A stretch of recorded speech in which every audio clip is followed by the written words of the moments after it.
Bonjour Église missionnaire évangélique baptiste de l'Outaouais, voici vos annonces pour la semaine du 5 juin 2022. Tous les mardis, il y a temps de prière à 11h. Tous les mercredis, il y a études bibliques à 19h. Tous les dimanches, il y a école du dimanche pour tous nos enfants de 3 ans à 12 ans durant le culte. Tous les vendredis, la jeunesse se rencontre en présentiel ici à Imebo à 19h. Tous les premiers samedis du mois, il y a Girls Tribe et Sisterhood.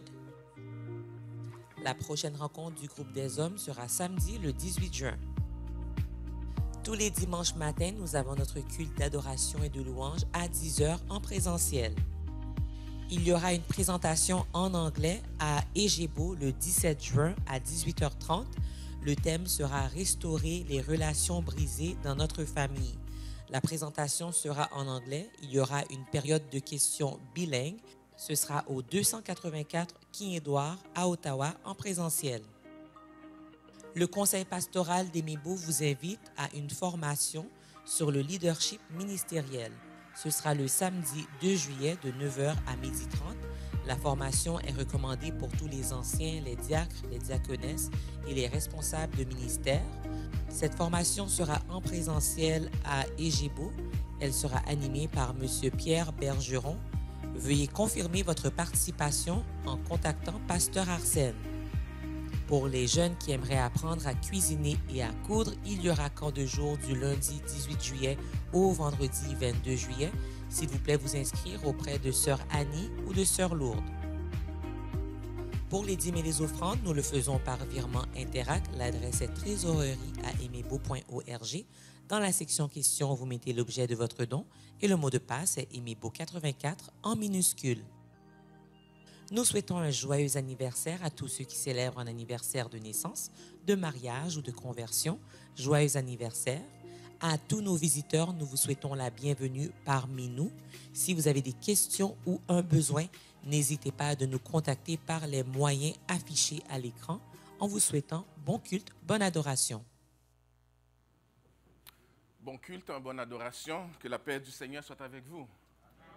Très content de vous retrouver ce matin pour un autre culte d'adoration et de louange à notre Dieu. Et je vous souhaite vraiment la bienvenue. Je voudrais aussi que nous prenions conscience devant qui ce matin nous nous présentons. Nous sommes devant le Dieu de l'univers, le Créateur du ciel et de la terre. Et la parole de Dieu nous dit que l'Éternel règne. Il est revêtu de majesté, il est revêtu, il est ceint de force. Aussi, le monde est ferme, il ne chancelle pas. Ton trône est établi dès les temps anciens. Tu existes de toute éternité. Et ce beau psaume 93 se termine en disant « La sainteté convient à ta maison, ô Éternel, pour la durée des temps. » C'est devant ce Dieu que nous nous présentons ce matin. Je vais vous inviter à vous lever alors que nous allons lire ensemble le credo et ensuite nous allons devant notre Dieu en adoration et louange. Lisons ensemble notre credo. Je crois en Dieu, le Père Tout-Puissant, Créateur du ciel et de la terre. Je crois en Jésus-Christ, son Fils unique, notre Seigneur, qui a été conçu du Saint-Esprit et qui est né de la Vierge Marie. Il a souffert sous Ponce Pilate, il a été crucifié, il est mort, il a été enseveli, il est descendu aux enfers le 3e jour, il est ressuscité des morts. Il est monté au ciel, il siège à la droite de Dieu notre Père, le Tout-Puissant. Il viendra de là pour juger les vivants et les morts. Je crois en l'Esprit Saint, je crois à la Sainte Église universelle, la communion des saints, la rémission des péchés, la résurrection de la chair et la vie éternelle. Amen. Allons en adoration devant ce Dieu trinitaire, Père, Fils et Saint-Esprit. Gloire, gloire, gloire, honneur et puissance.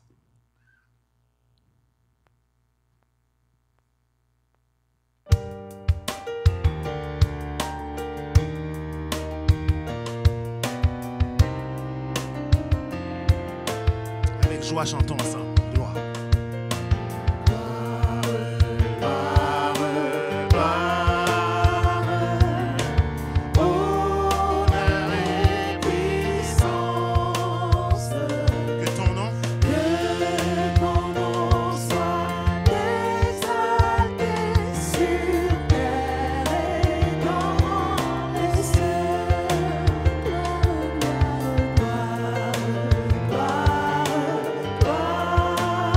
Force, obéissance.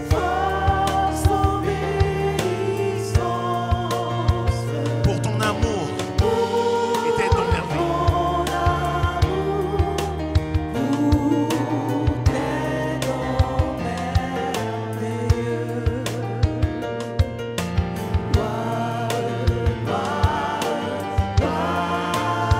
Dieu de toute grâce.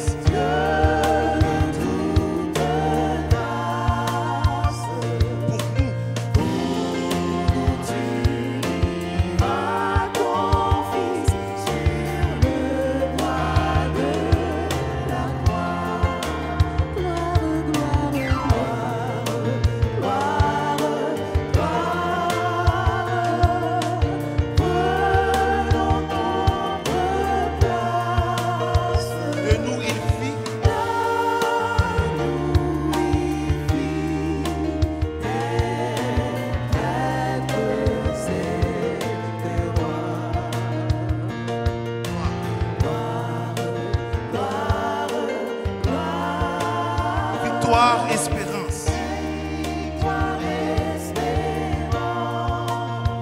Les saints et les bienheureux.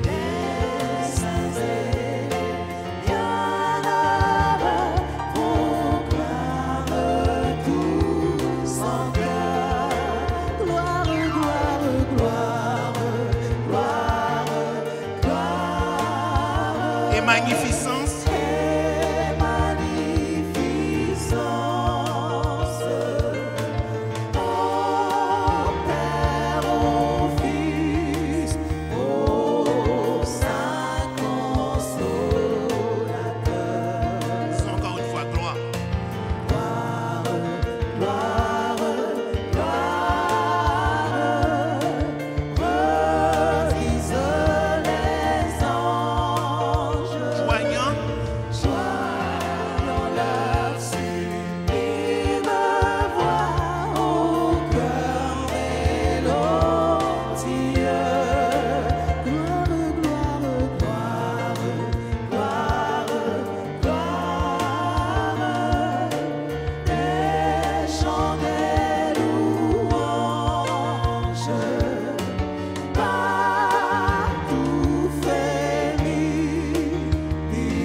Ensemble, la terre est remplie.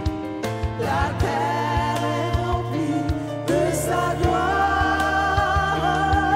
La terre est remplie de sa gloire. La terre est remplie de sa gloire. Saint est le Seigneur. Disons encore une fois, la terre. La terre est remplie de sa gloire.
Gloire, gloire, gloire. Magnificence au Père, au Fils et au Saint Consolateur.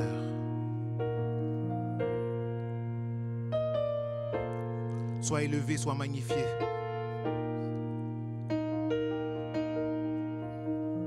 Sois l'objet de notre louange ce matin, Seigneur. Prends plaisir aux louanges de ton peuple ce matin.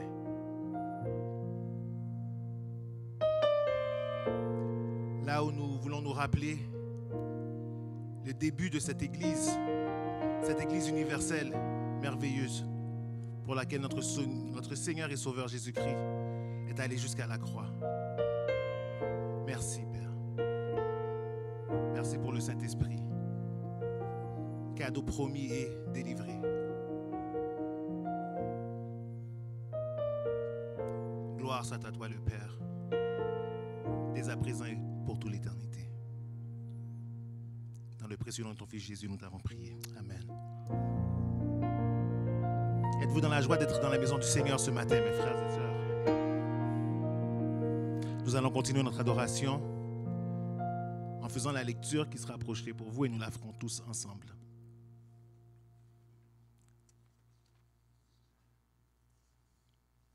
C'est le psaume 51. Nous allons commencer au prochain verset, s'il vous plaît. Merci.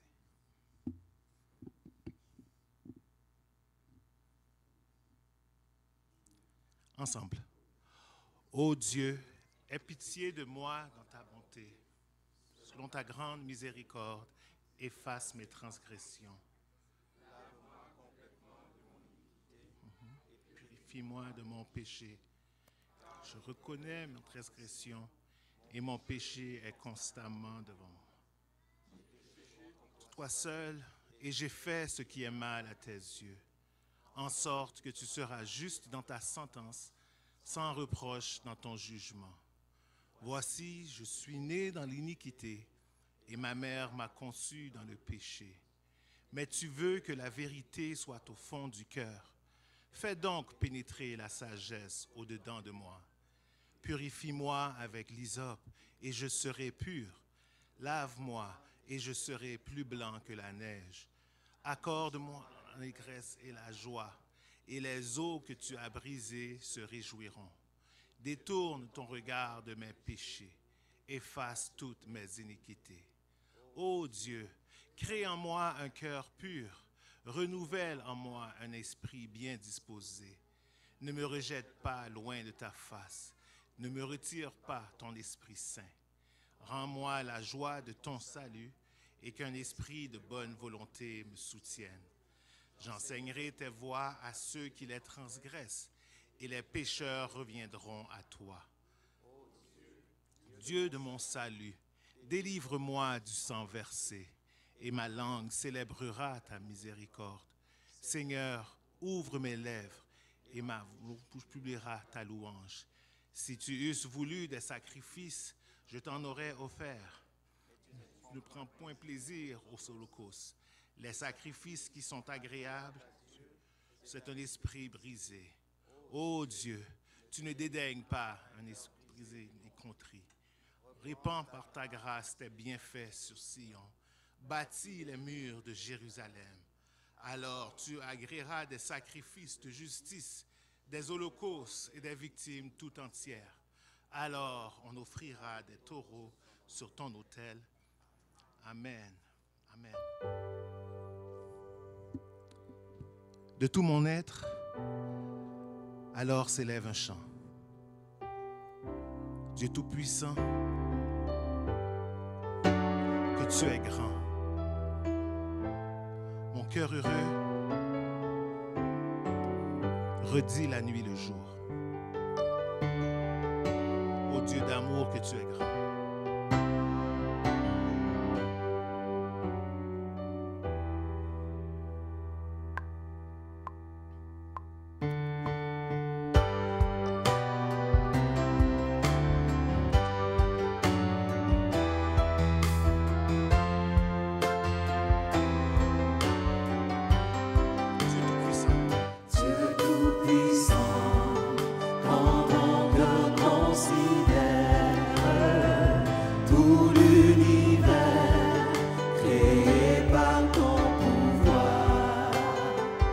Le ciel azur, les éclairs, le tonnerre.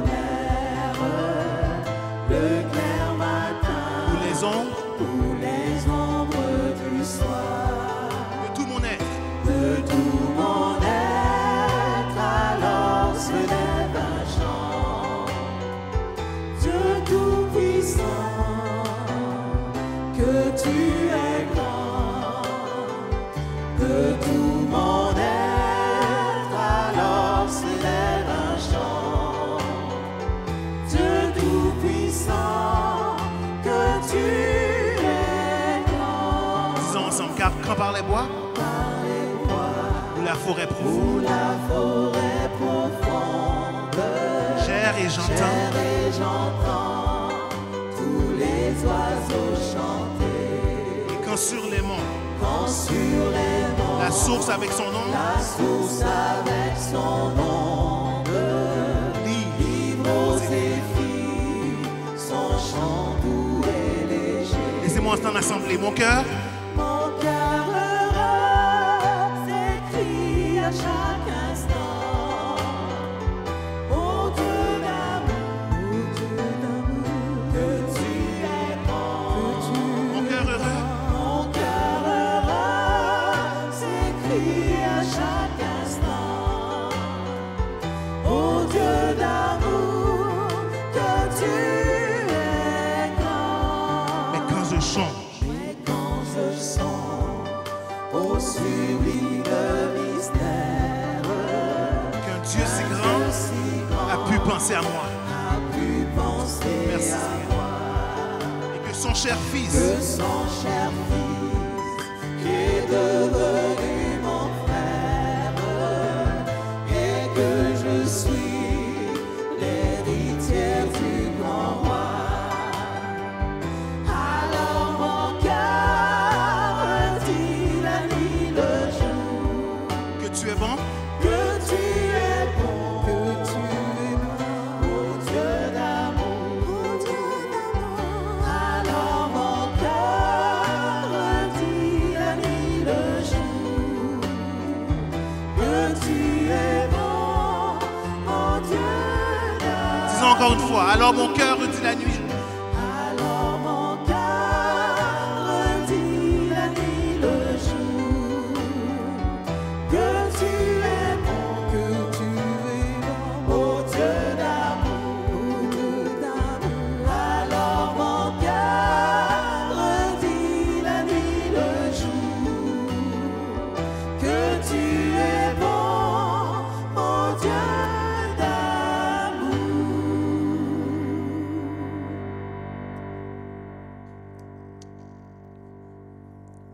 Prenons le temps de réfléchir à toutes ces bénédictions, à la grandeur de ce Dieu que nous servons, que nous adorons ce matin.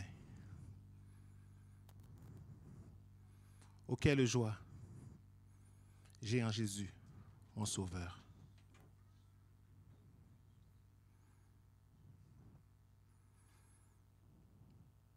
Il est celui qui a tout accompli. Il est ma joie et celui qui me délivre. Il est ma paix, à jamais ma justice. Si c'est ce qu'il représente pour toi aujourd'hui, chantons ensemble, encore une fois, de tout cœur.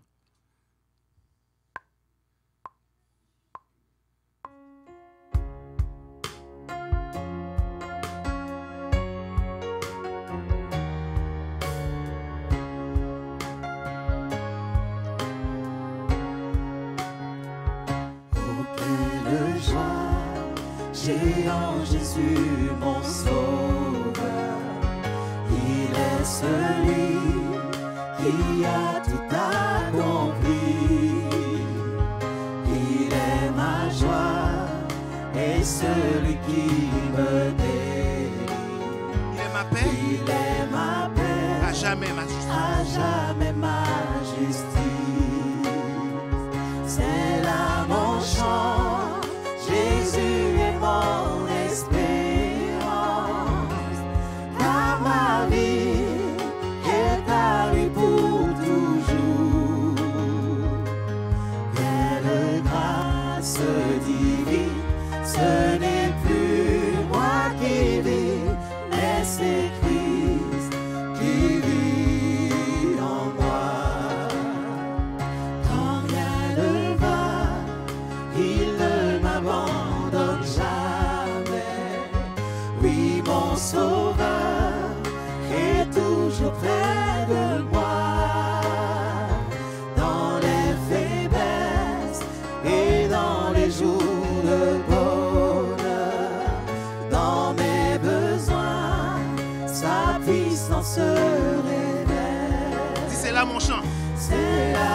mon chant, mon berger qui me protège.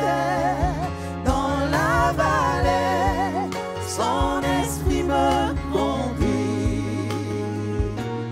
Oui, à lui la victoire, ce n'est plus moi qui vis, mais c'est Christ qui vit en moi. Je ne crains rien, car je sais qu'il me pardonne. Mes lendemains sont tous entre ses mains. Il a payé de son sang. Il a payé de son sang tous mes péchés. Et aujourd'hui, Il est ressuscité. il est ressuscité. C'est là mon chant, la mort n'a plus de pouvoir. Le Seigneur Est toujours ma justice. est toujours ma justice. Il a brisé mes chaînes. Il a brisé mes chaînes. Ce n'est plus moi. Ce n'est plus moi qui vis, mais c'est Christ qui vit en moi. Tant que je vis, je désire suivre Jésus. Car dans les cieux, Car dans les cieux, il garde une place pour moi. il garde une place pour moi. Oui, je le sais, il transformera ma vie pour me tenir un jour devant son trône. C'est là mon chant, Jésus est mon espérance. Avec lui, je finirai ma course. À lui seul soit la gloire. Ce n'est plus moi qui vis, mais c'est Christ qui vit en moi. Dis encore une fois, c'est là mon chant. C'est là mon chant. Jésus est mon espérance. Jésus est mon espérance. Avec lui, je finirai ma course. À lui seul. À lui seul soit la gloire. Ce n'est plus moi qui vis, mais c'est Christ qui vit en moi. À lui seul soit la gloire. Ce n'est plus moi qui vis, mais c'est Christ qui vit en moi. Mais c'est Christ. Mais c'est Christ qui vit en moi. Mais c'est Christ qui vit en moi.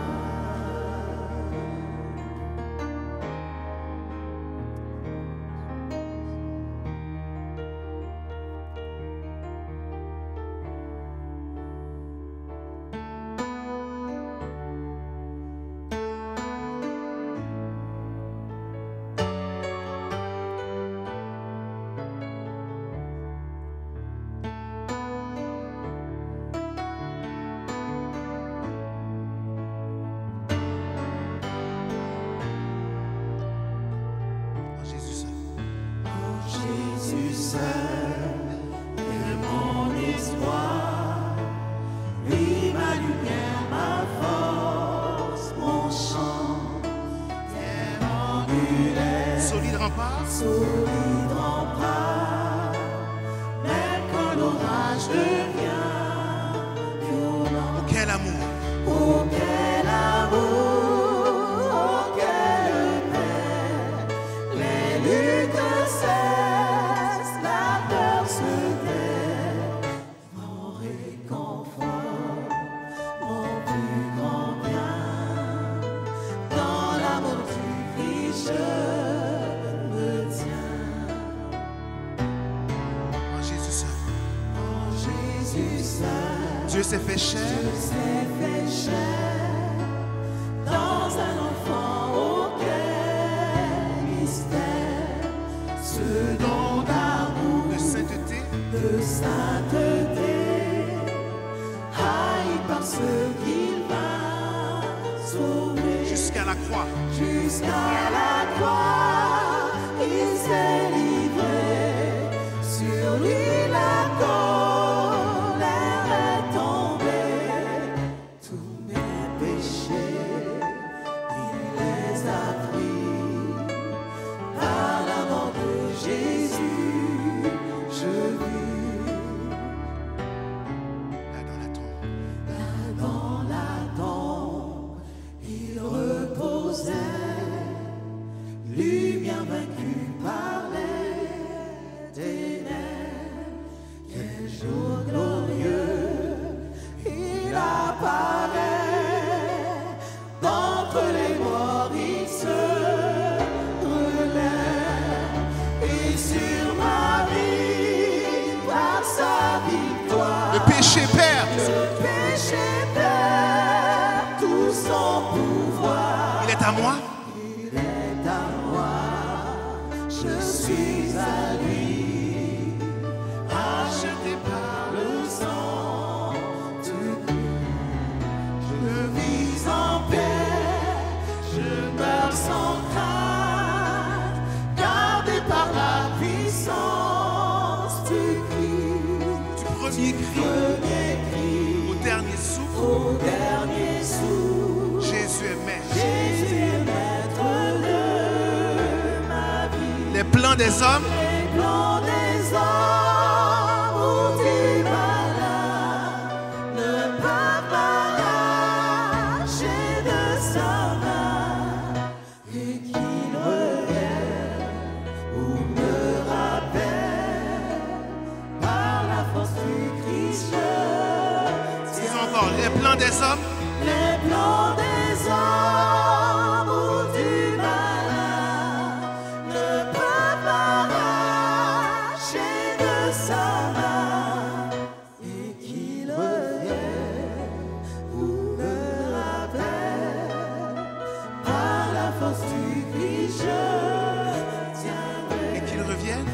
Et qu'il revienne ou me rappelle par la force du Christ, je tiendrai.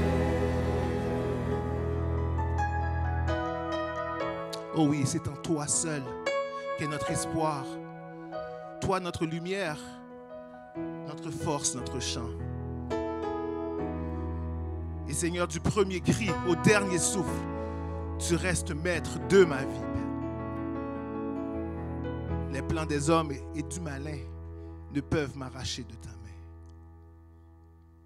Quelle espérance, quelle joie, quelle assurance nous avons en Jésus seul. Grâce faite pour nous, par amour.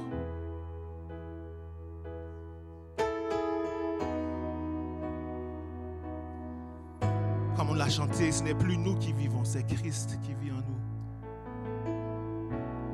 Permets que nous soyons, Seigneur, des sacrifices vivants. Oui, des fois, on a tendance, en tant que sacrifice vivant, de vouloir descendre de l'autel. Permets, Seigneur, que ton feu nous consume et que tu puisses prendre plaisir à notre vie, Seigneur, dédiée entièrement à toi. Car à toi appartiennent, dans tous les siècles des siècles, le règne, la puissance et la gloire. Et le peuple de Dieu dit Amen. Et le peuple de Dieu dit Amen. Alléluia. Vous pouvez vous asseoir. Merci.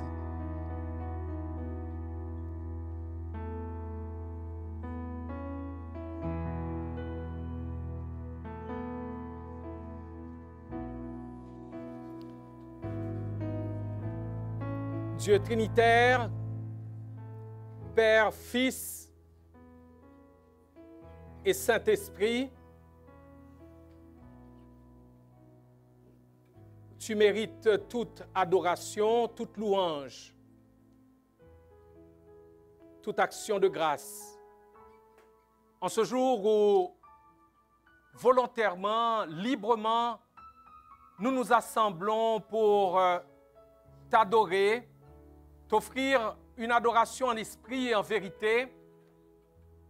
En ce jour où nous nous rappelons que ton Fils Jésus-Christ, mort à la croix, enseveli, ressuscité d'entre les morts, élevé à ta droite, a réalisé la promesse faite d'envoyer l'Esprit Saint, l'Esprit consolateur, faisant ainsi naître l'Église et commençant cette œuvre dans la vie des saints, faisant de l'Église, faisant de nous tous un seul peuple, ayant été baptisés dans un seul esprit pour former un seul corps, nous venons en ce jour t'offrir nos louanges et nos remerciements, car il est évident que sans ce salut conçu par toi, réalisé par ton Fils, appliqué à nos vies par ton Saint-Esprit, nous serions encore dans nos chaînes, nous serions encore sous le poids de nos péchés, nous serions encore sans espérance et sans Dieu dans le monde, nous serions encore ennemis les uns des autres, nous serions encore indifférents aux choses de l'esprit, nous serions encore avec une intelligence pervertie, enténébrée, mais tu as réalisé ce salut en Jésus-Christ et tu l'appliques à nous par l'Esprit Saint.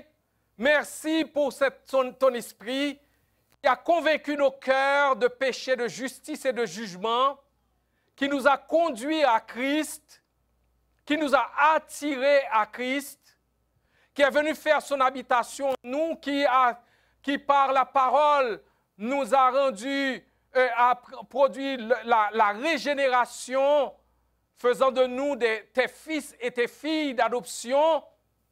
Nous te rendons grâce pour l'œuvre qu'il accomplit en nous, que de fois nous l'avons attristé par nos péchés, par nos iniquités, nos offenses, par notre rébellion. Et merci pour la patience que tu as usée envers nous, nous amenant à un cœur humilié et contrit et recevant l'assurance du pardon que tu offres sur la base de l'œuvre achevée de Christ.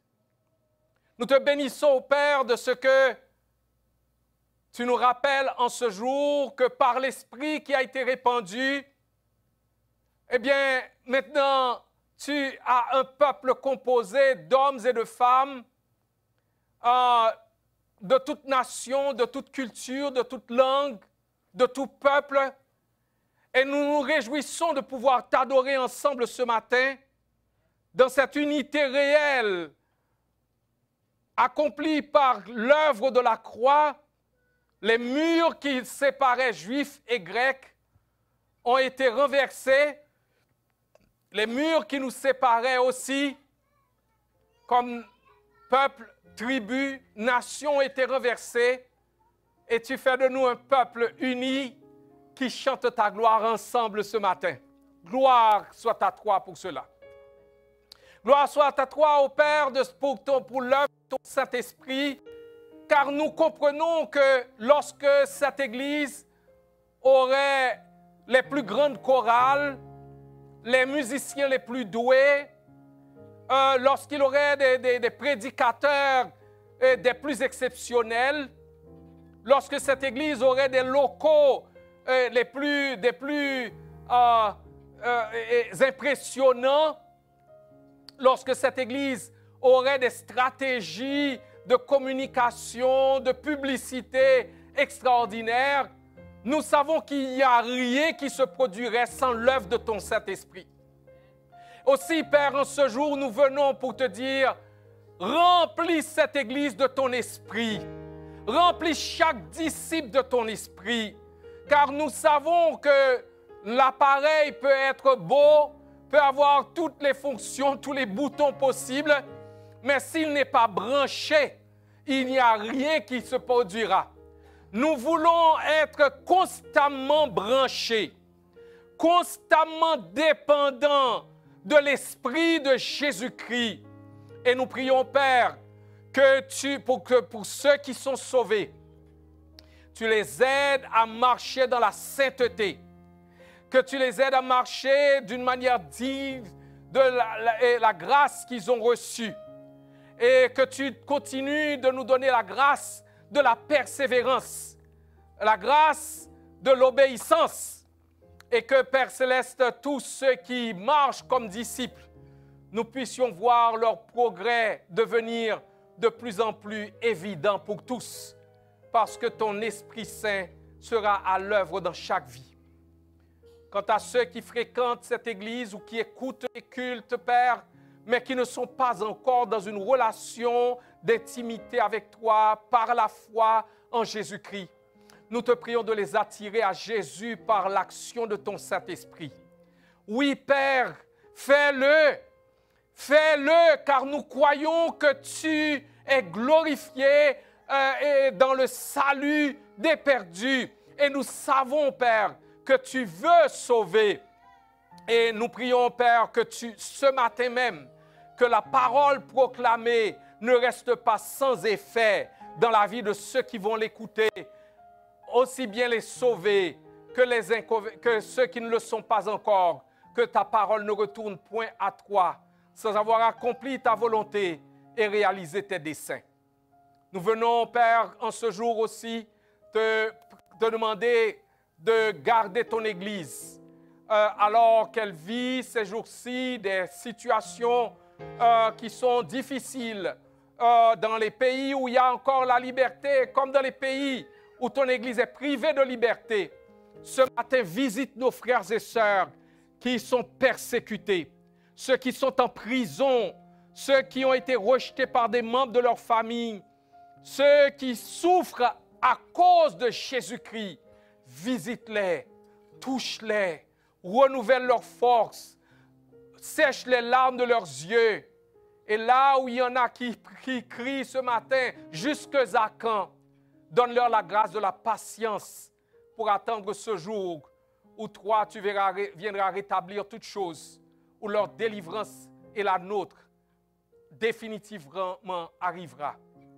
Père, ce matin, entre tes mains, nous remettons le prédicateur du jour, Pasteur Arsène, qui aura à nous parler de ta part.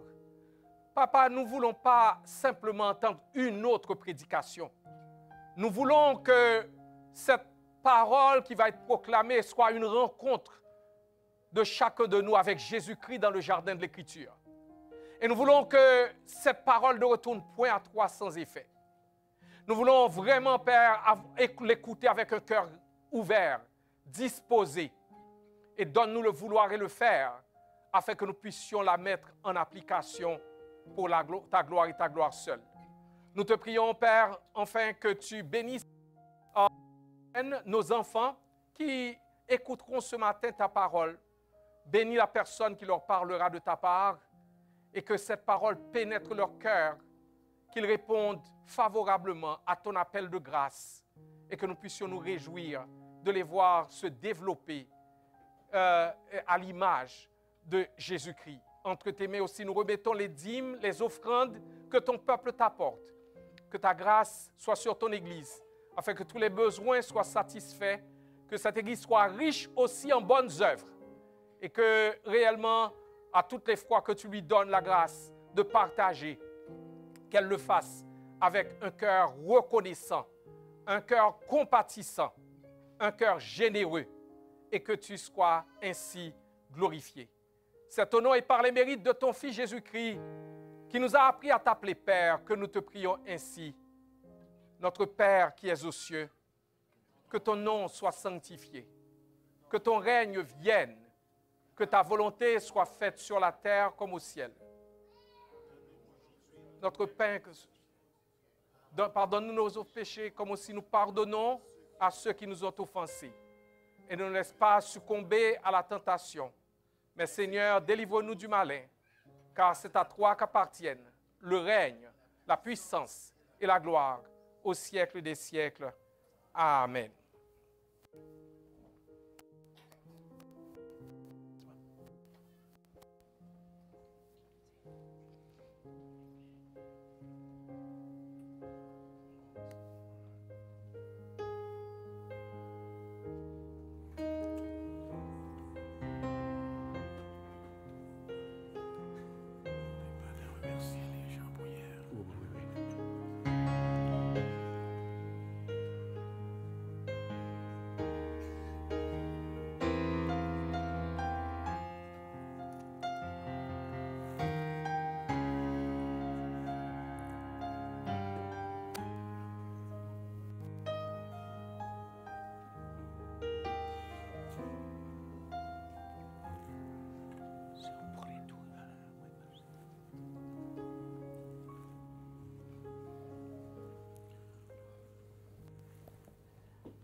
Et ce matin encore, nous, les croyants baptisés, viennent ensemble pour célébrer la Sainte Seine.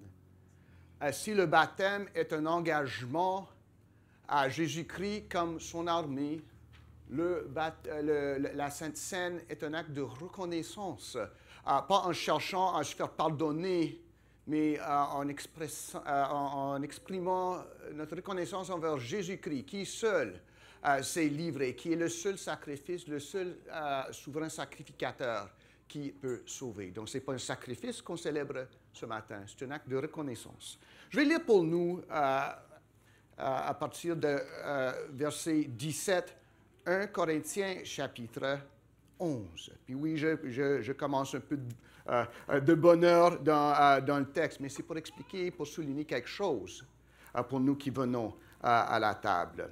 1 Corinthiens 11, je vais lire d'abord versets 17 à 21.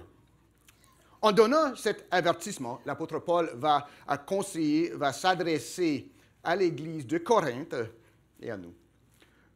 Ce que je ne loue point, c'est que vous vous assemblez, non pour devenir meilleur, mais pour devenir pire. Et d'abord, j'apprends que lorsque vous vous réunissez en assemblée, il y a parmi vous des divisions, et je le crois en partie. Car il faut qu'il y ait aussi des sectes parmi vous, afin que ceux qui sont approuvés soient reconnus comme tels au milieu de vous. Lors donc que vous vous réunissez, ce n'est pas pour manger le repas du Seigneur. Car quand on se met à table, chacun commence par prendre son propre repas, et l'un a faim, tandis que l'autre est ivre. Hier, on a eu le grand partage, puis je remercie toute l'équipe et l'Église qui a contribué, même si tu n'étais pas présent. C'était vraiment une grande équipe qui a contribué à ça. Merci. On discutait de ça, le défi d'attirer à nous les gens du quartier qui, franchement, ne nous ressemblent pas beaucoup. Puis c'est sûr, Yvette qui a dit, une Soki qui a dit, ben là, on est comme l'ONU, là, ici.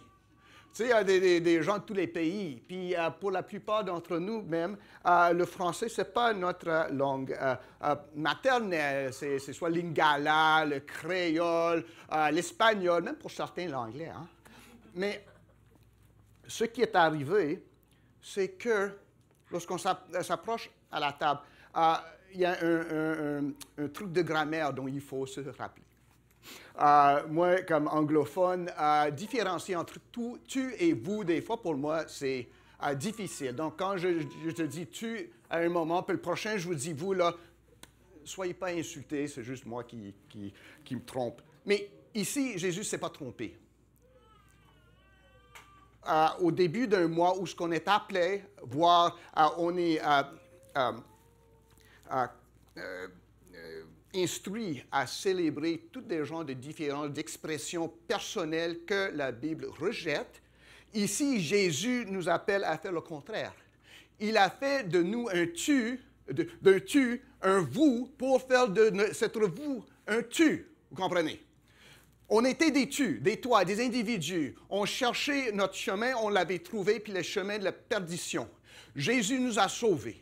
Il nous a mis ensemble, pas parce qu'on est tous beaux, vous ne l'êtes pas, mais parce qu'il nous a aimés par sa grâce souveraine. Il a fait de nos tu, À la place de nous tutoyer, il nous a, vous voyez, si on peut dire ça, il a fait de nous une famille, juifs et païens, tous ensemble, pas parce qu'on est du bon monde, même pas parce qu'on vient à l'Église, mais parce qu'on est unis en Jésus-Christ. C'est Jésus-Christ notre identité maintenant. C'est Jésus-Christ notre vie maintenant. Puis maintenant, le vous deviens-tu, redeviens-tu, parce qu'il nous appelle son épouse. On est vu comme une entité unie à Jésus-Christ.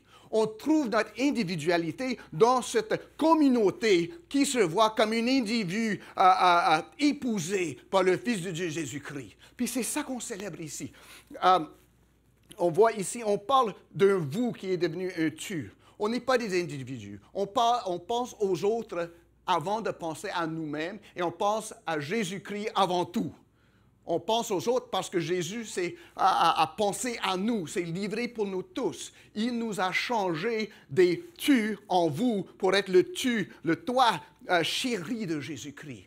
Puis c'est ça qu'on exprime. Puis on exprime ça ici. Ce n'est pas un sacrifice. Le sacrifice a déjà été rendu. Je n'ai rien à faire ici. Vous n'avez rien à faire ici comme sacrifice, sauf une offrande d'obéissance et de louange. Jésus est le seul sacrifice. Mais il nous appelle, dans le contexte de ce sacrifice, d'être un vous ensemble. Pas une ONU, mais l'épouse de Jésus-Christ, parce qu'il nous a choisis. Et il nous appelle maintenant à choisir, à servir, à aimer les uns les autres. Puis ce qu'on fait ensemble, puis on va prendre ça tous ensemble, vous voyez. Pas moi avec ma grande chaise ici, là, avec un couple spécial. Non, on prend ça tous ensemble parce qu'on est tous semblants, pareils, semblables devant Jésus-Christ, qui s'est livré pour nous tous. C'est pour ça qu'on insiste sur le fait que le repas, c'est pour les croyants. Et les croyants baptisés qui se sont dit, c'est plus ma voix, Seigneur, c'est ta voix. Et je me cède à toi comme tu t'es livré pour nous. Donc, ayant eu la foi que tu m'as donnée, j'ai obéi, je me portais obéissante à travers les autres baptêmes. C'est pour ça qu'on met, si on veut, pas ces contraintes, mais ces instructions pour venir partager ensemble comme la famille que Jésus-Christ lui-même a formée ici par son propre sang.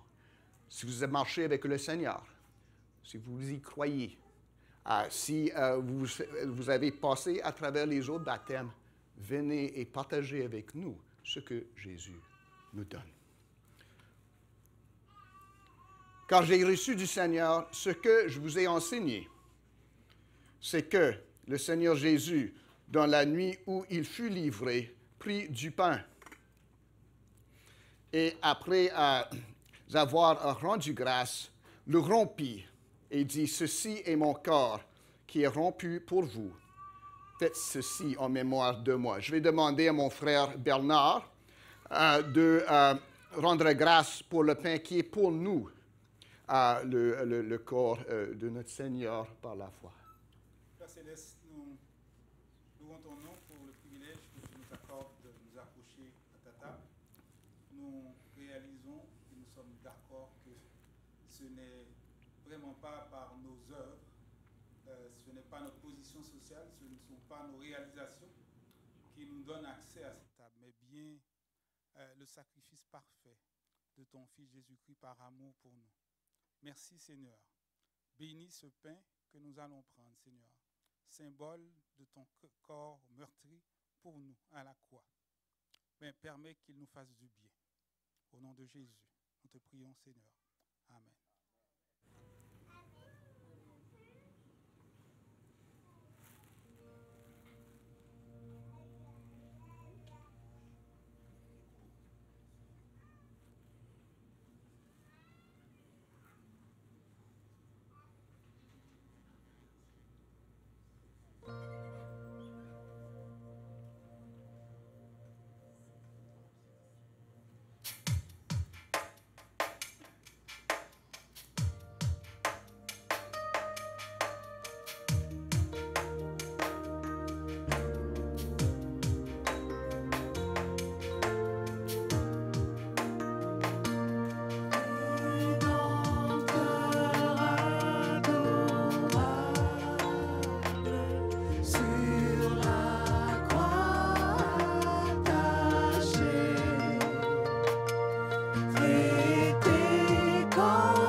voix, je t'aime. Dix voix, je t'aime. J'ai pris ton châtiment. Abandonné du Père. Abandonné du Père, dans mon âme troublée, Buvant la coupe amère. buvant la coupe amère, Pour ton iniquité. pour ton iniquité. De l'éternelle flamme, mon amour te sauva. Je mourus pour ton Je mourus pour ton âme, pécheur à Golgotha.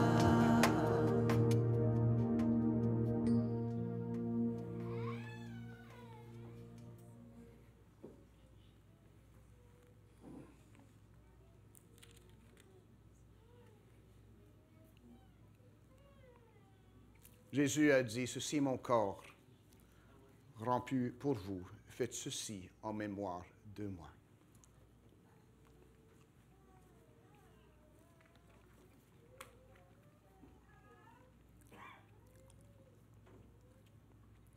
De même, après avoir soupé, il prit la coupe et dit, cette coupe est la nouvelle alliance dans mon sang.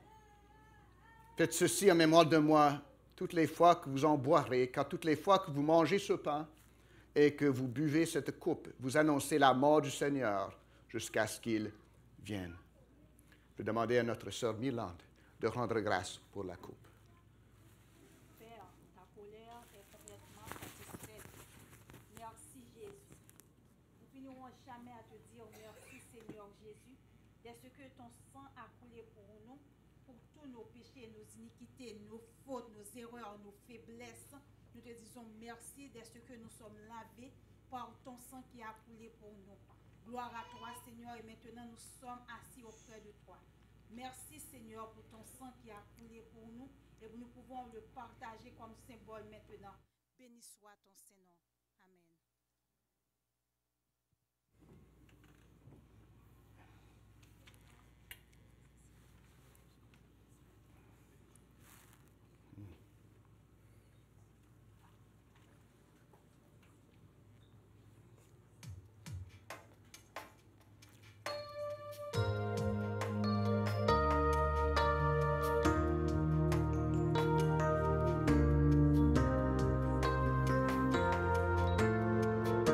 Le sang de mes blessures.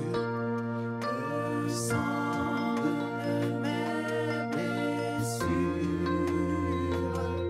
ma couronne de gloire, toutes ces meurtrissures, Comprends-le, c'est pour toi. comprends-le, c'est pour toi. J'ai subi ta souffrance. Jésus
Jésus a dit, cette coupe est la nouvelle alliance en mon sang. Faites ceci en mémoire de moi toutes les fois que vous en boirez, en mémoire de Jésus.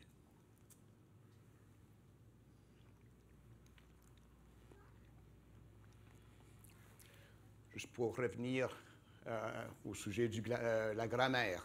On a parlé de tu et vous. Il faut parler de l'indicatif puis l'impératif aussi. C'est un passage qui est dur à entendre. C'est toujours un indicatif de quelque chose qui reste, qui menace au cœur de chaque croyant. Mais pour nous, je dirais pour le moment, c'est un indicatif qui est assez loin. On vit en amour les uns pour les autres. C'est quelque chose qu'on a pu montrer hier, je pense, au grand partage. Parmi on a eu l'occasion de témoigner de Jésus-Christ. Vous avez juste à parler à Frère Paul, à Sœur Jennifer, à Pasteur Arsène qui a parlé longtemps avec un bonhomme, puis certains d'autres. C'est une bonne occasion. Mais ce qui s'est fait remarquer hier, c'est l'amour, la manière qu'on travaillait ensemble, des gens de tous les pays ici. Puis ça, c'est l'indicatif d'aimer beau et on peut rendre gloire et grâce à Jésus-Christ pour ce qu'il est en train de faire parmi nous. Mais c'est un impératif aussi. Et il faut que l'Esprit Saint soit à l'œuvre parmi nous. Et c'est ça qu'on va prier maintenant. Père Céleste, nous avons partagé ce repas que notre Seigneur Jésus a mis en place jusqu'au jour de son retour béni. Pardonne-nous nos péchés. Nous sommes malgré tout pécheurs, mais toi, tu es malgré nous miséricordieux en Jésus-Christ, par ton grand amour pour nous. Pardonne-nous. Saint-Esprit de Dieu, tombe sur nous, nous te prions, afin que notre sacrifice d'obéissance et de louange aujourd'hui et tous les jours soit digne du nom de Jésus-Christ, lui porte honneur, sème le bonheur et la paix et non pas la malheur et le conflit. Et que si tu ne reviens pas au Jésus, ou si, comme nous avons à chanter, tu ne nous rappelles pas à toi d'ici le mois prochain, on s'attend à célébrer ce repas encore ensemble, par ta grâce, selon ta grâce. Gloire soit à tu, ô Jésus, qui avec le Père et le Saint-Esprit reste un Dieu éternel au siècle des siècles. Amen. Préparons-nous pour entendre la prédication de la parole de Dieu.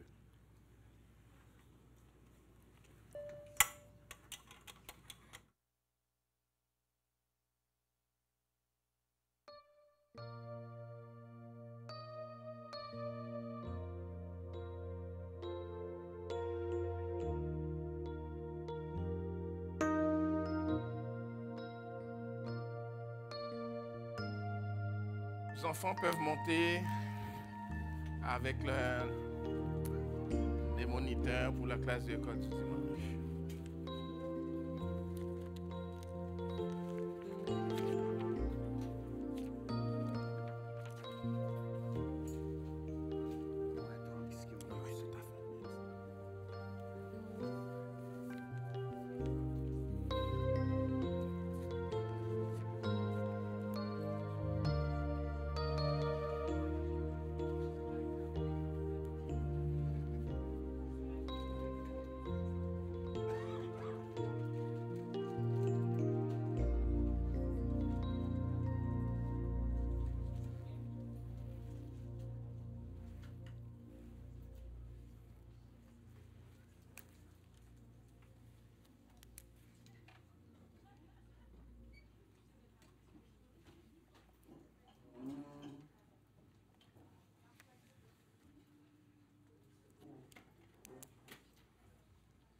paix et la grâce soient avec vous. J'aime tout ce qui vient avec la cérémonie de la Sainte Seine qui nous rappelle la belle vie de l'Église, avec les tables à placer et la distribution à faire, et ce beau culte que Dieu nous donne jusqu'à maintenant dans la louange, l'adoration. Juste avant de lire dans Actes chapitre 2, versets 1 à 11, je voudrais juste rappeler que si nos placiers vous demandent de venir occuper les places en avant, c'est une direction qu'ils ont reçue de notre part. Donc, il ne faut pas en vouloir aux placiers. Il faut venir nous voir parce que c'est nous qui leur demandons. Il y a beaucoup de places en avant et souvent, il y a des gens qui s'assoient en arrière. Donc, on leur a passé la consigne de faire asseoir les gens et occuper les places en avant. Donc, c'est ce qu'on vous demandera de faire à chaque dimanche.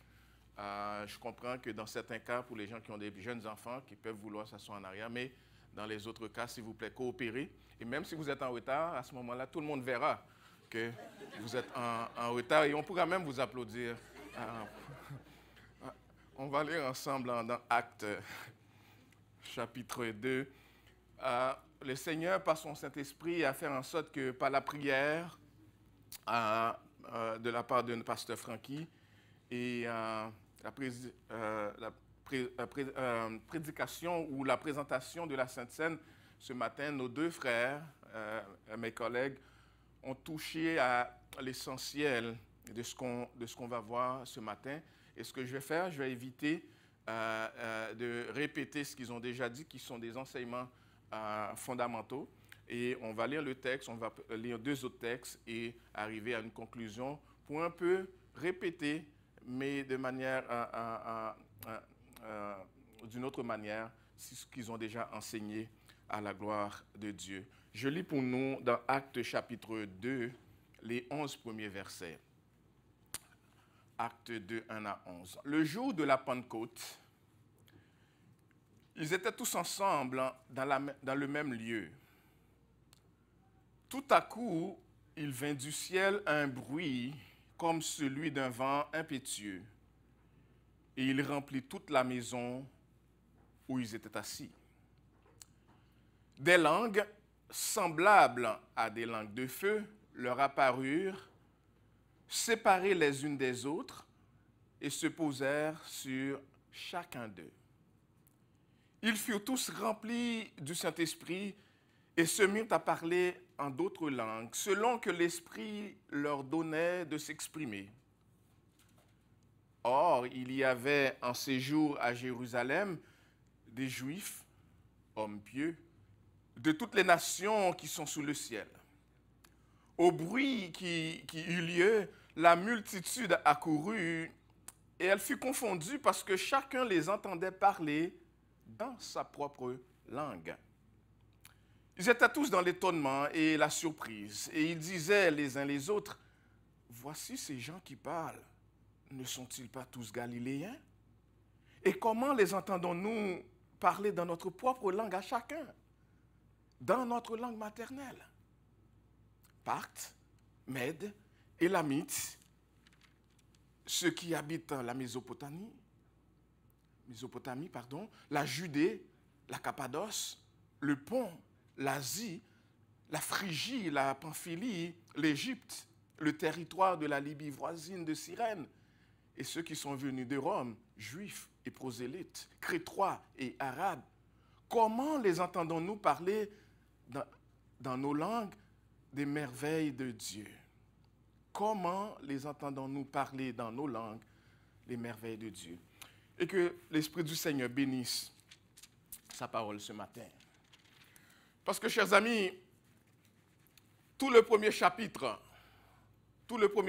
du livre des Actes est une préparation à la grande manifestation du Saint-Esprit qui se répandra sur les croyants en prière le jour de la Pentecôte.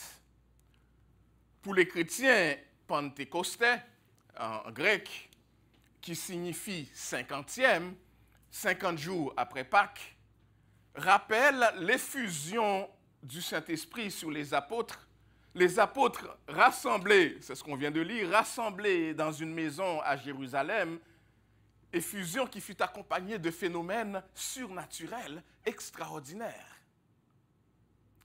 Un bruit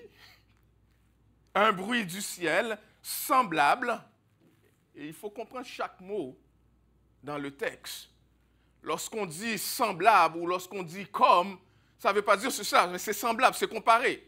Lorsqu'on dit je ressemble à mon père ou mes filles me ressemblent, ça ne veut pas dire mes filles sont moi.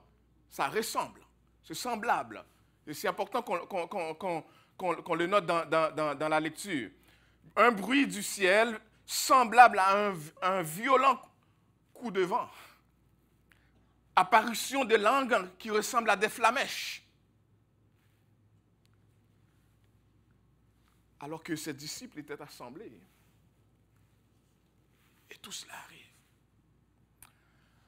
Pendant 40 jours, après la résurrection de Jésus-Christ, notre Seigneur, ses disciples avaient écouté son enseignement au sujet du royaume. C'est ce que Actes chapitre 1er, verset 3 nous dit. Après qu'il eut souffert, il leur apparut et il leur donna plusieurs preuves, se montrant à eux pendant 40 jours et parlant des choses qui concernent le royaume de Dieu.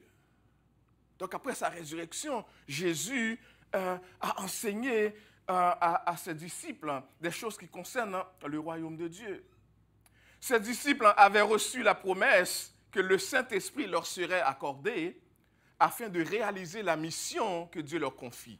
Et la promesse a été faite en Actes chapitre 1er, verset 8. Qu'est-ce que Actes chapitre 1er, verset 8 nous dit? Vous recevrez une puissance, le Saint-Esprit survenant sur vous, et vous serez mes témoins à Jérusalem, dans toute la Judée, dans la Samarie et jusqu'aux extrémités de la terre. Alors, dans Acte 2, le texte que nous venons de lire, c'est exactement ce à quoi on assiste. C'est exactement ce à quoi on assiste. La promesse du verset 8 du chapitre 1er vient de se concrétiser. La promesse de recevoir le Saint-Esprit avant de partir en mission, où Jésus avait dit, vous recevrez une puissance, le Saint-Esprit survenant sur vous, nous voyons ça ici maintenant, dans Actes chapitre 2. Cette venue, la venue de l'Esprit, que le texte nous décrit sous plusieurs parallèles, plusieurs états. Un son est venu, parce qu'en verset 2, cela nous dit, tout à coup, il vint du ciel un bruit, comme celui d'un vent impétueux. Et le vent remplit toute la maison. Ensuite, des langues sont apparues. Et les disciples, remplis du Saint-Esprit, se mirent à parler en langue. Et dans le texte, nous voyons, chers amis, que l'accent est mis sur l'objectivité de l'événement. C'était un événement à la fois audible, on pouvait l'entendre. C'était un événement visible, les disciples pouvaient le voir. Et se révélait aussi par une manifestation extérieure de la parole de Dieu, la parole inspirée.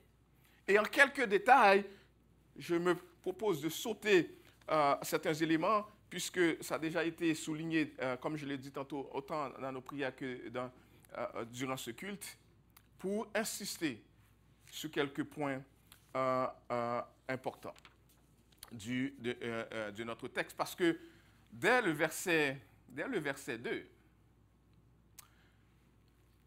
ce qu'on voit, c'est des symboles.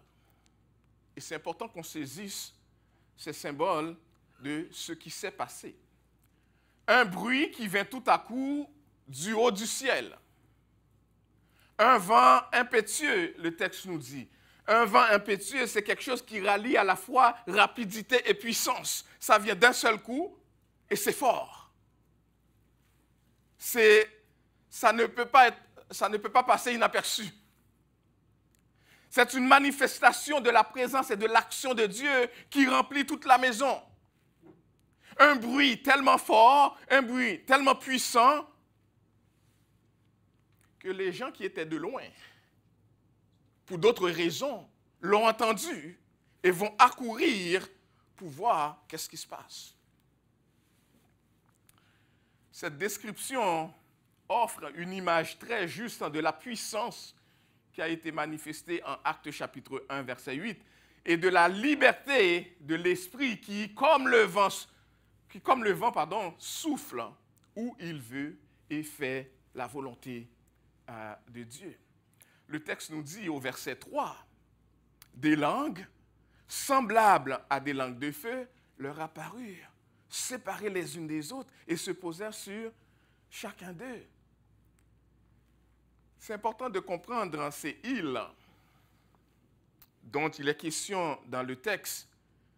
Le premier verset en fait mention, comme les versets 3, parce que le texte nous dit ils étaient tous ensemble dans le même lieu. Et on pouvait demander qui étaient ces îles. Est-ce que c'est toute la population, les gens de toute la population? Mais si vous lisez Actes chapitre 1er, les versets 13 à 15, vous constaterez qu'il est question ici non seulement des disciples de Jésus-Christ, les 12, parce qu'ils ont eu le temps d'inclure Matthias après Judas qui n'était plus avec eux. Donc les 12 disciples étaient là, mais il y avait aussi d'autres personnes qui étaient là, au point que le texte nous dit qu'ils étaient 120 personnes.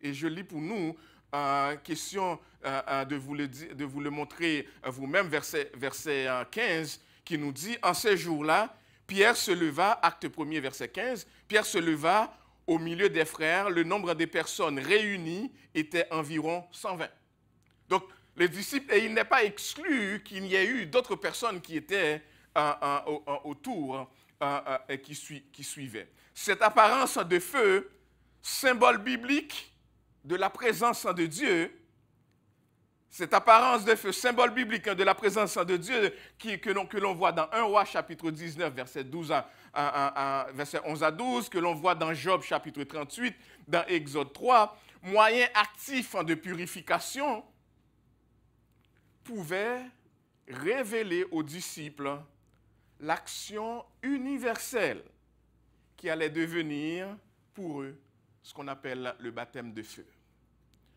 Déjà, on voit en miniature ce que Dieu va faire de plus grand dans la purification, au moyen de la purification, au moyen de ses disciples, et qui annonce déjà quelque chose de plus grand qu'on verra ensemble dans ce message.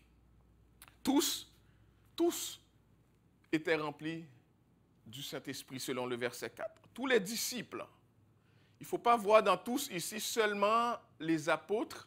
On peut croire que dans tous, ça inclut tous les disciples qui étaient là.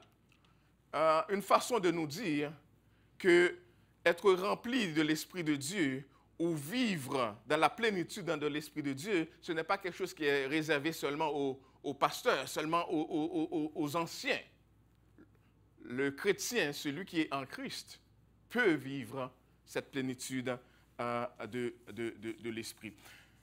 Mais faisons assez rapidement la différence entre le baptême de l'Esprit et la plénitude de l'Esprit. Juste pour qu'on s'assure que vous compreniez. Je l'ai affiché ici, mais avant de voir la différence, si on peut seulement afficher pour nous la différence entre ce qu'on appelle dans le langage théologique, mais qui paraissent être des gros mots que j'aimerais réserver pour résumer pour nous ici. Il y a ce qu'on appelle la xénoglossie et la glossolalie. Retenez pas ces gros mots. Retenez peut-être l'explication que je vais vous donner. La xénoglossie, c'est la capacité de quelqu'un de parler une langue qu'elle n'a jamais apprise. Capacité que Dieu donne à une personne de parler une langue qu'elle n'a couramment, mais une langue qu'elle n'a jamais apprise.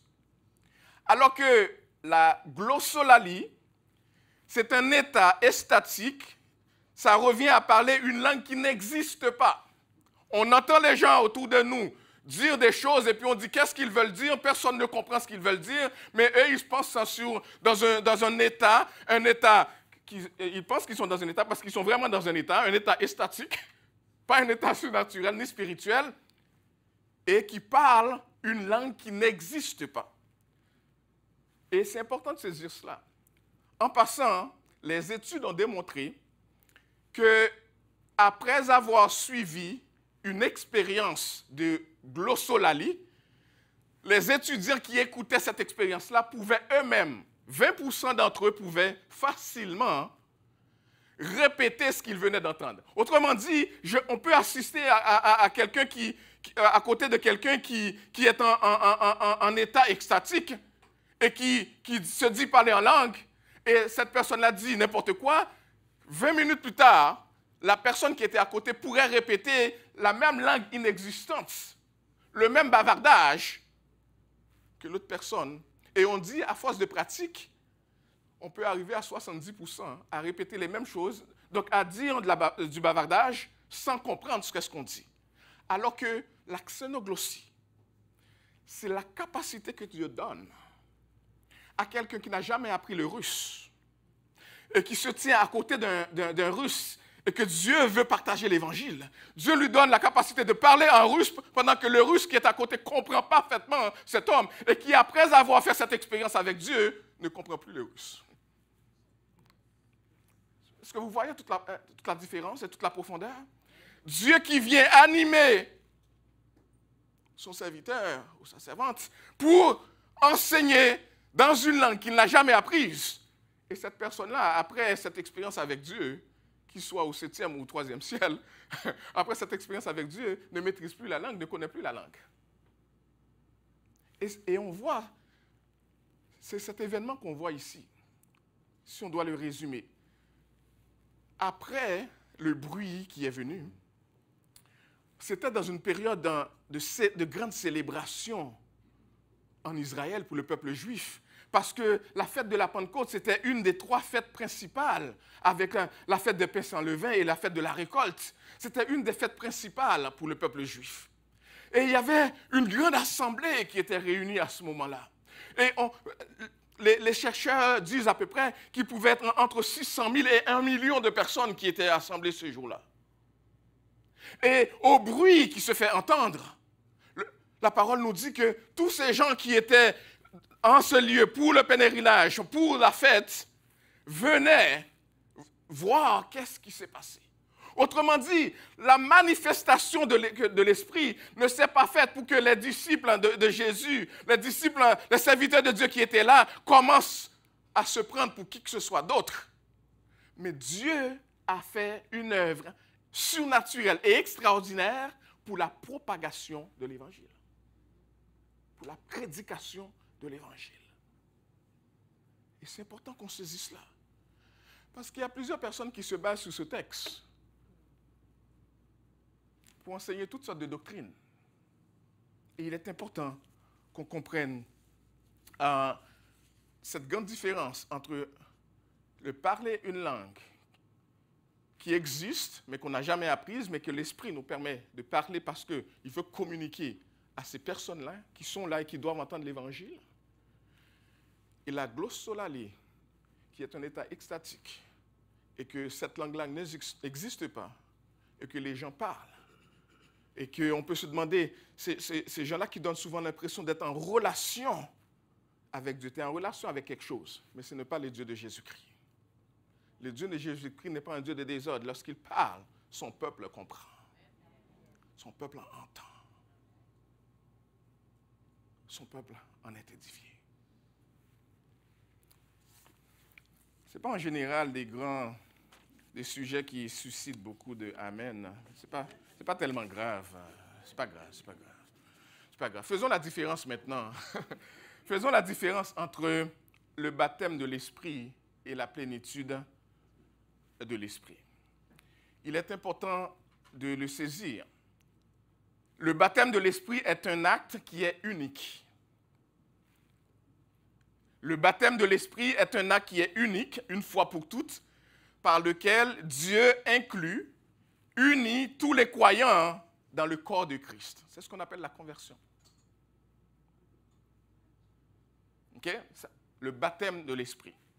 On peut lire dans 1 Corinthiens chapitre 12, assez rapidement, le verset 13, qui nous dit « Nous avons tous, en effet, été baptisés dans un seul esprit pour former un seul corps, soit juif, soit grec, soit esclave, soit libre, et nous avons été abreuvés d'un seul esprit. » Le baptême de l'Esprit, c'est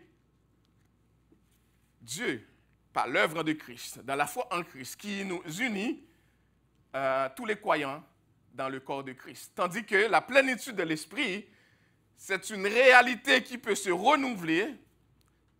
C'est un comportement dirigé par l'Esprit. Et on va le voir plus tard, mais regardons Éphésiens chapitre 5, verset 18, qui nous montre que cela peut se renouveler, où Paul va demande aux croyants à maintenir cette réalité en eux.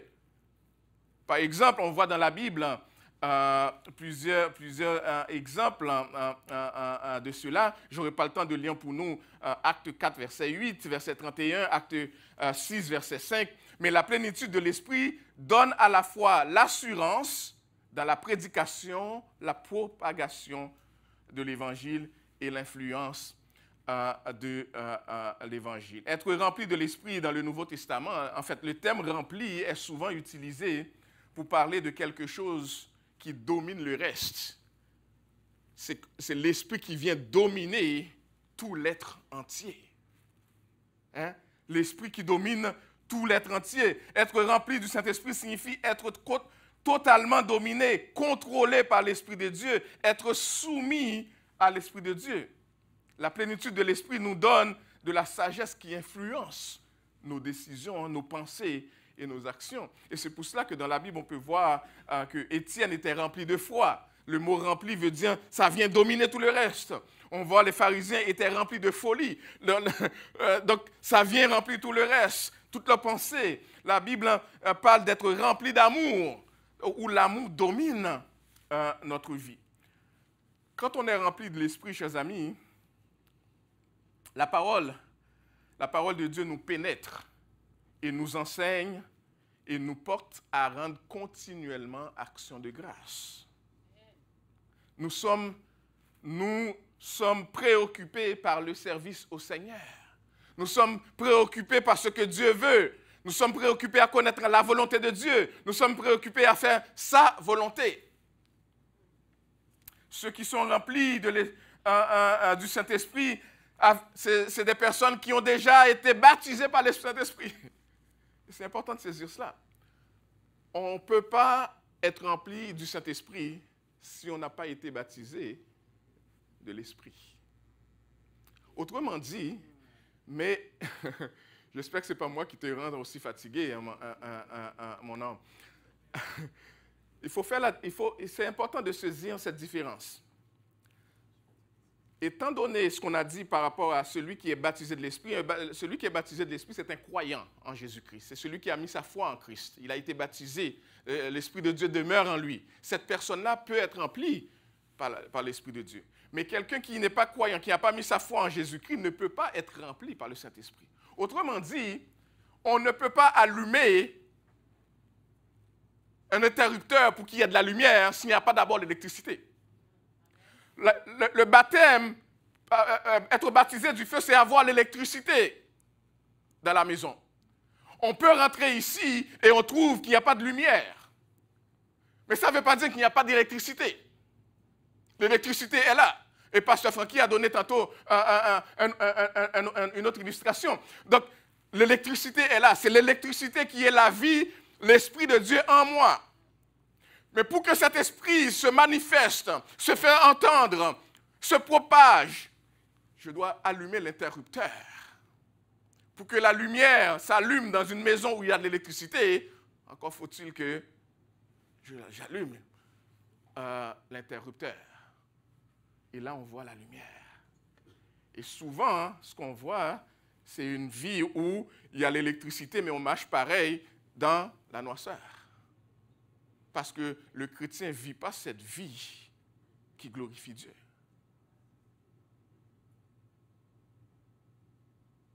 Mais on ne peut pas s'attendre à ce qu'il y ait de la lumière là où il n'y a pas d'électricité. Et même si vous achetez plusieurs génératrices, vous allez vous rendre compte que ça ne fonctionne pas plus.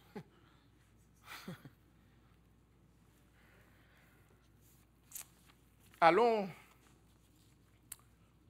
plus rapidement dans deux textes qu'on va lire en comparaison avec ce texte que nous venons de lire pour faire une conclusion par rapport à la vie de l'esprit. Parce que cet acte qui s'est produit le jour de la Pentecôte, c'est un événement spécial qui s'est produit. Un événement extrêmement spécial qui s'est passé. Et souvent, lorsqu'on entend les gens parler de ce qui s'est passé à Pentecôte, on a l'impression que plusieurs croyants pensent que chaque fois qu'on devient chrétien, on devrait vivre une pareille expérience. Comme si la Pentecôte devait se reproduire. Et c'est important de savoir que c'est un événement particulier. Dieu qui se manifeste de manière extraordinaire auprès de son peuple. Un miracle qui visait à attirer des Juifs à Jésus-Christ. Ce n'est pas un principe qui doit se reproduire à chaque conversion. Il n'est pas dit non plus que chaque fois qu'un chrétien est rempli, il doit parler en langue. C'est important de saisir cela. Être rempli du Saint-Esprit, et puis c'est souvent ça qu'on a l'impression que les gens qui sont plus souvent en glossolalie veulent nous montrer. C'est comme si parler de l'Esprit, c'était une promotion spirituelle. J'ai fait des expériences avec Dieu, et puis ces gens qui font ça parlent maintenant des expériences. Ils ont été à un niveau de ciel. Paul parle de 3e ciel, les autres, ils ont été peut-être au 4e, je ne sais pas. Mais ils parlent d'expérience, comme si la Bible enseignait que lorsqu'on devient chrétien, on devrait avoir à faire ces expériences-là. Ce n'est pas ce que ce texte-là veut enseigner. Ce texte veut tout simplement enseigner Dieu qui dit à ses serviteurs, à Jésus qui dit à ses apôtres, attendez, je vais monter l'ascension. Et une fois que je suis monté, je vais vous envoyer l'Esprit de Dieu parce que je vais bâtir mon église, je vais créer mon église. Et vous allez être ceux que je vais utiliser pour fonder mes églises. Et je vais vous envoyer ce dont vous aurez besoin pour bâtir mon église. Et le Saint-Esprit viendra sur vous pour vous équiper à le faire. Ce n'est pas une expérience extatique. Et ce n'est pas une expérience extatique comme chrétien à rechercher. Comme si, on pourrait dire maintenant, on prend promotion. Ça se peut que ça soit une démotion spirituelle et une promotion dans l'état extatique. Et le chrétien a besoin d'être très prudent dans ce genre d'expérience dont on entend de plus en plus parler. C'est extrêmement important. Mais quand je dis cela, je reconnais en même temps que cet événement que je viens de dire que c'est spécial, la Bible nous montre dans le même livre des Actes qu'une pareille expérience, c'est un pareil événement, pas dans la même ampleur, c'est produit 2 autres fois. Alors on va regarder assez rapidement ces 2 autres fois et on va se dire, qu'est-ce que Dieu voulait montrer en répétant, si je peux dire, ou en reproduisant par expérience. Lisons dans Actes chapitre 8, les versets 14 à 17. Acte 8, 14 à 17. Je lis pour nous. Les apôtres qui étaient à Jérusalem, ayant appris que la Samarie avait reçu la parole de Dieu, y envoyèrent Pierre et Jean. Ceux-ci, arrivés chez les Samaritains, prièrent pour eux afin qu'ils reçussent le Saint-Esprit. Car il n'était pas encore descendu sur aucun d'eux. Ils avaient seulement été baptisés au nom de Jésus. Alors Pierre et Jean leur imposèrent les mains et ils reçurent le Saint-Esprit. Je vais lire tout de suite pour nous en Actes chapitre 10, les versets 44 maintenant à 48. Deux événements séparés que je vais résumer pour nous. Versets 44 maintenant à 48. Comme Pierre prononçait encore ces mots, le Saint-Esprit descendit sur eux tous qui écoutaient la parole. Tous les fidèles circoncis qui étaient avec Pierre furent étonnés de ce que le don du Saint-Esprit était aussi répandu sur les païens, car ils les entendaient parler en langue et glorifier Dieu. Alors Pierre dit, « Peut-on refuser l'eau du baptême à ceux qui ont reçu le Saint-Esprit aussi bien que nous ?» Et il ordonna qu'ils fussent baptisés au nom du Seigneur, sur quoi ils le prièrent de rester quelques jours.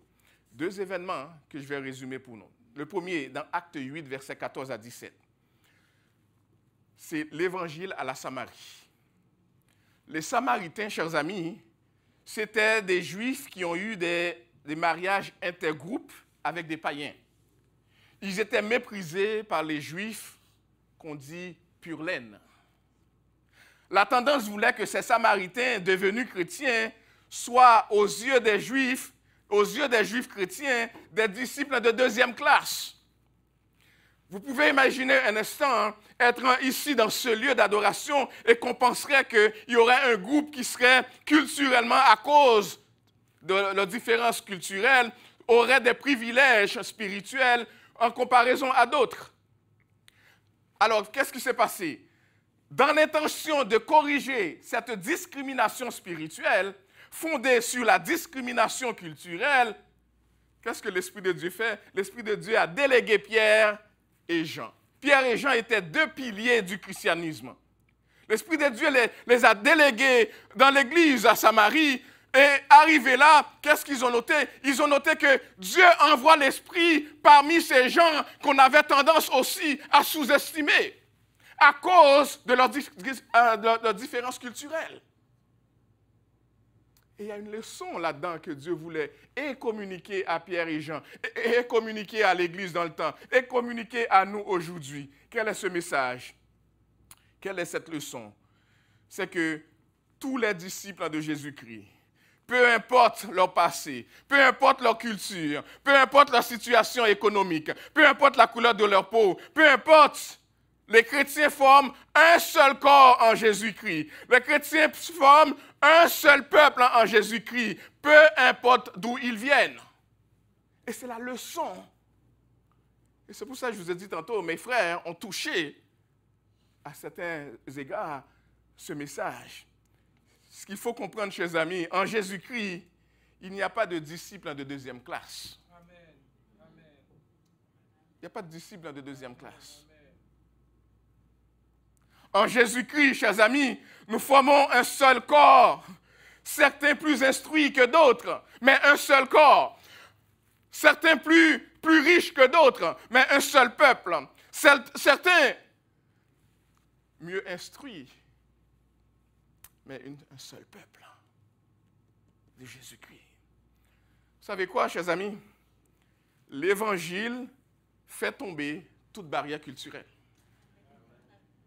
Et si vous n'êtes pas prêt encore à accepter ça, vous n'avez pas encore l'Évangile. L'Évangile fait tomber toute barrière culturelle. Tu peux parler bien français, tu es instruit, tu aimes ça le musée. Et moi, je peux juste faire de l'agriculture. Nous sommes un en Christ. Tu as le meilleur emploi qui peut exister. Et moi, pas cet emploi-là. Et nous sommes tous deux croyants en Jésus-Christ. Nous formons un seul peuple. Et nous nous servons les uns les autres.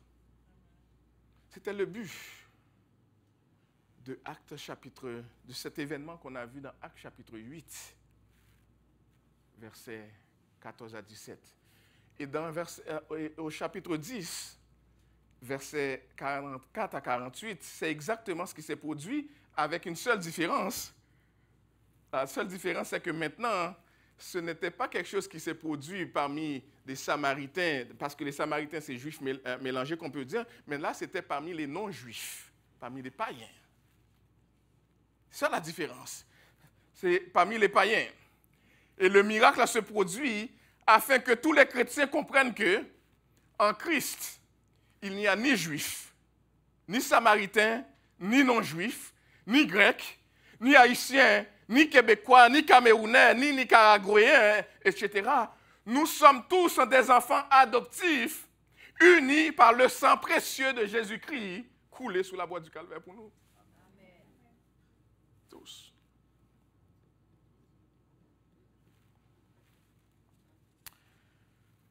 Tantôt, je vous ai dit que l'Évangile fait tomber la barrière culturelle.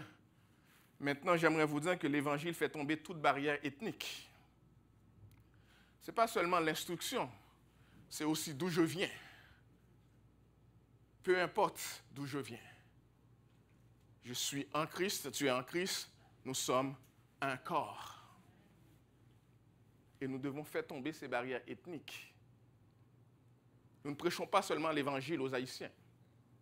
Nous ne prêchons pas seulement l'Évangile à un peuple qu'on aurait préféré. Nous prêchons l'Évangile à tous. Et nous qui sommes sauvés en Christ, peu importe d'où nous venons, nous sommes un seul peuple. Amen. Amen. Nous sommes un seul peuple. Ce n'est pas que nous perdons nos identités culturelles ou ethniques. Nous gardons encore notre façon de manger. Hein? J'ai entendu une histoire qui me faisait rire, c'était plutôt exagéré, mais quelqu'un qui, à l'heure du dîner, mangeait avec ses doigts. Et puis ses amis québécois qui étaient à côté trouvaient ça drôle.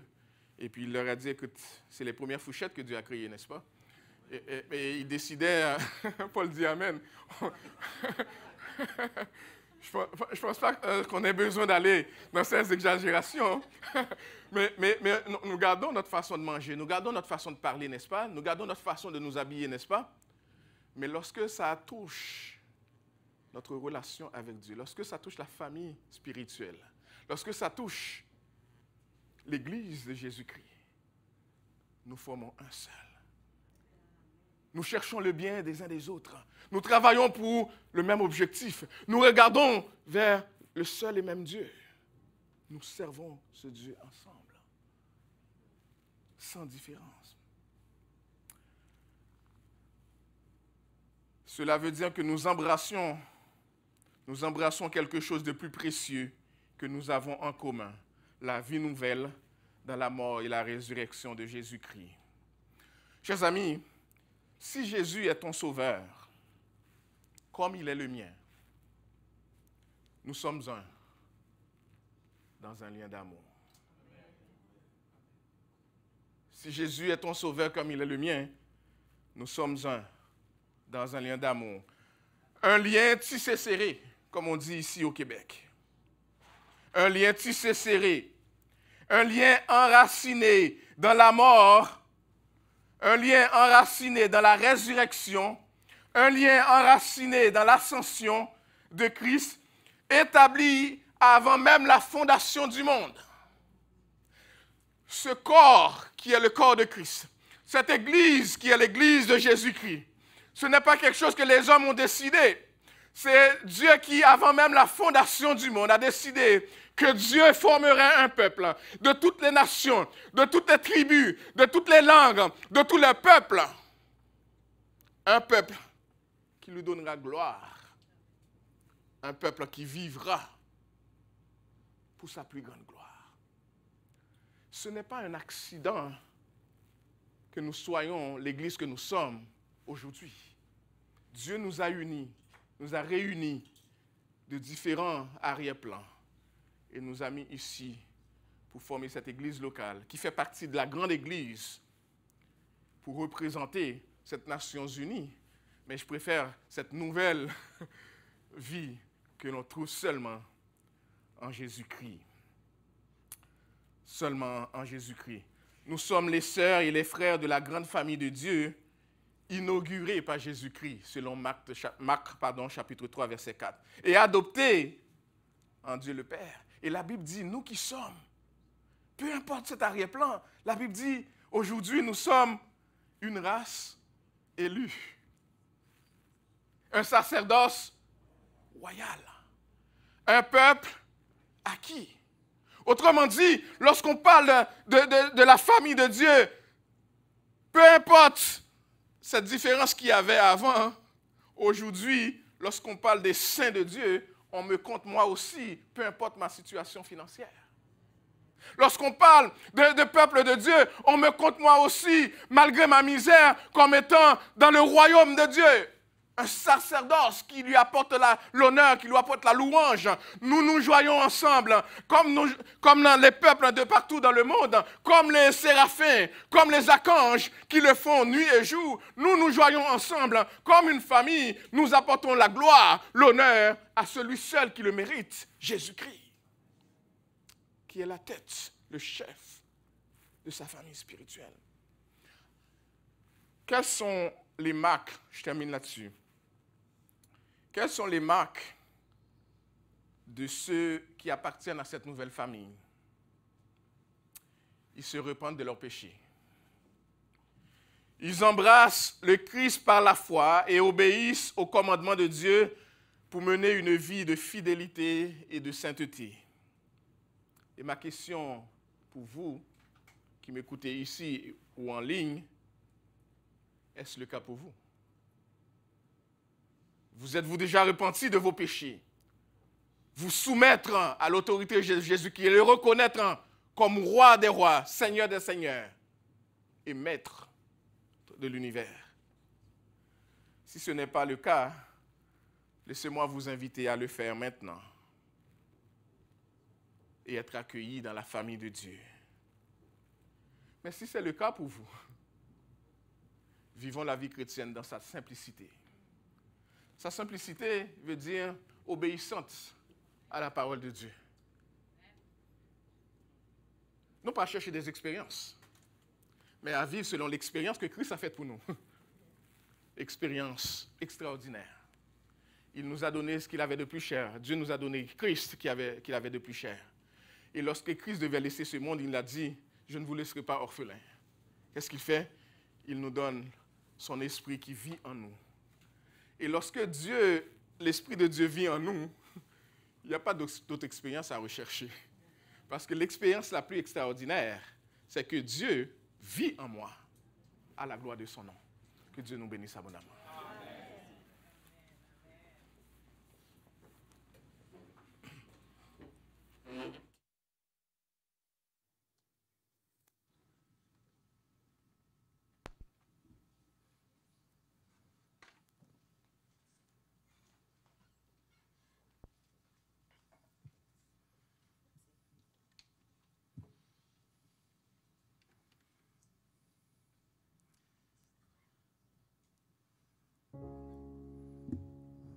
Mettons-nous debout et entonnant ce chant qui résume encore le message. Béni soit le lien qui nous unit en Christ. Le saint amour, l'amour divin que verse en nous l'Esprit.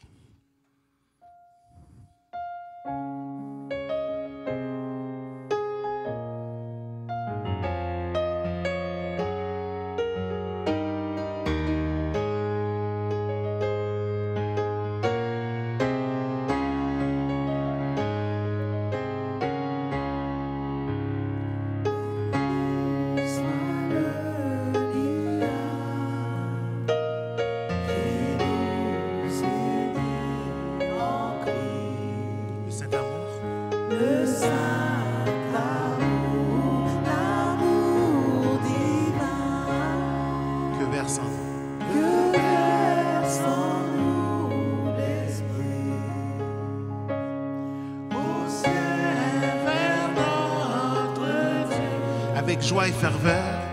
Avec joie et ferveur.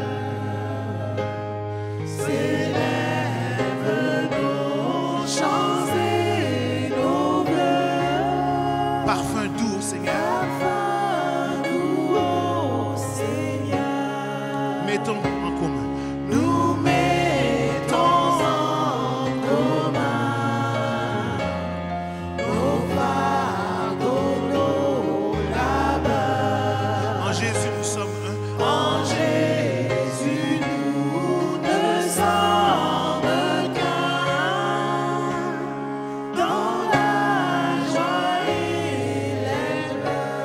nous devons bientôt. Si nous devons bientôt quitter ce lieu béni, Nous nous retrouverons là-haut. nous nous retrouverons là-haut Pour toujours. pour toujours réunis. Disons encore, si nous devons bientôt. Si nous devons bientôt quitter ces lieux bénis, nous nous retrouverons là-haut pour toujours réunis.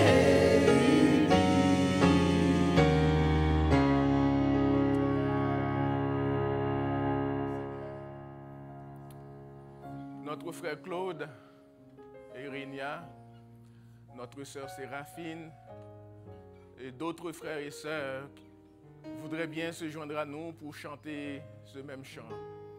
Et là où ils sont présentement dans leur souffrance et dans leur maladie, nous prions que dans le nom de Jésus, que tu les visites et les touches et que tu leur apportes la paix. Et que la paix et la grâce, l'amour du Dieu le Père, la douce et intime communion de l'Esprit Saint reste et demeure sur chacun d'entre nous, chacun de nous, dès maintenant et à jamais.